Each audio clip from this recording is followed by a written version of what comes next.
అందరికీ పెద్దలందరికీ నమస్కారాలు. మరి మాజీ మంత్రివర్యులు పెద్దలు శోభనాథేశ్వరరావు గారు కూడా వచ్చారు. ఇవాళ మేమందరం కూడా భారతదేశంలో ఉన్న కమ్యూనిస్ట్ పార్టీలు, కాంగ్రెస్ పార్టీ, సెక్యులర్ పార్టీలు అందరూ కూడా ముక్త కంఠంతో దీన్ని వ్యతిరేకిస్తూ ఉన్నాం. ఏవైతే వక్ఫ్ బిల్లులకు సవరణలు తెస్తూ ఉన్నారో వాటన్నిటి కూడా రద్దు చేయాలని కోరుతూ ఉన్నాం. మరి పార్లమెంట్లో దానిపైన స్టాండింగ్ కమిటీ వేసిన తర్వాత కూడా ఇవాళ కేంద్రంలో ఒక మూర్ఖుడు ప్రధానమంత్రిగా ఉన్నందువల్ల ఇలాంటి పరిస్థితి వస్తూ ఉంది. ఒక్క వక్ఫ్ బిల్ విషయంలోనే కాదు, ఈరోజు కేంద్రంలో అధికారంలో ఉన్న నరేంద్ర మోడీ ప్రభుత్వం ఈ 10 ఏళ్ల కాలంలో వారు మైనారిటీలకు చేసిందేం లేదు, హిందువులకు చేసిందేం లేదు. నిత్యం ఒక విష ప్రచారం మాత్రం చేస్తూ ఉన్నారు. అదేమిటంటే మైనారిటీ మతస్థులకు వ్యతిరేకంగా మెజారిటీ హిందువుల్లో విషం చిమ్మడానికి ప్రయత్నం చేస్తూ ఉన్నారు తప్ప వేరే పనే లేదు. నేను పొద్దున దాంట్లో సోషల్ మీడియాలో ఒక పోస్ట్ చూసా.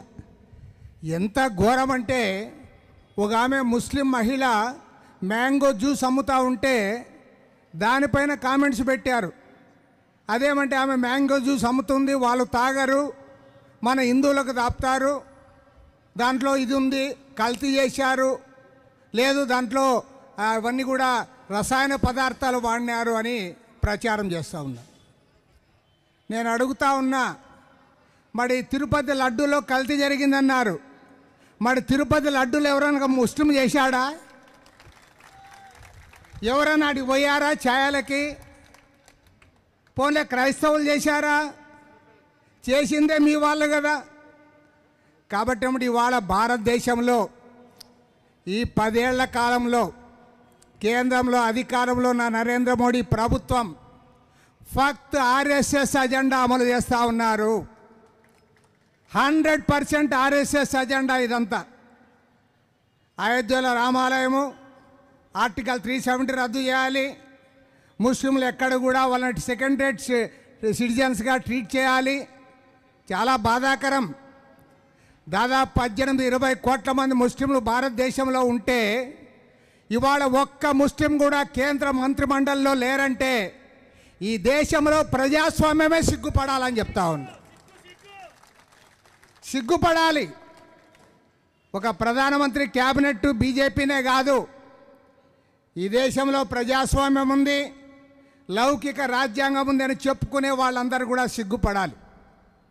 కాబట్టి చాలా క్లారిటీతో చెప్తా ఉన్నా.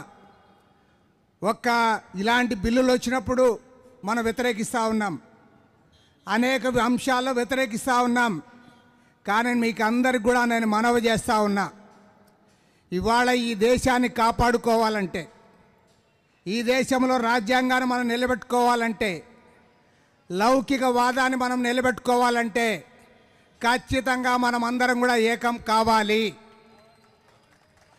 మైనారిటీ సోదరులు, కాంగ్రెస్ పార్టీ, సెక్యులర్ పార్టీలు, అదేవిధంగా కమ్యూనిస్ట్ పార్టీలు, అదేవిధంగా ఈ రాజ్యాంగం ఉండాలనే అంబేద్కరిస్టులు, పూలేవాదులు, మనమందరం కూడా సమైక్యంగా ముందుకు సాగకపోతే భారతదేశాన్ని కాపాడుకోలేము.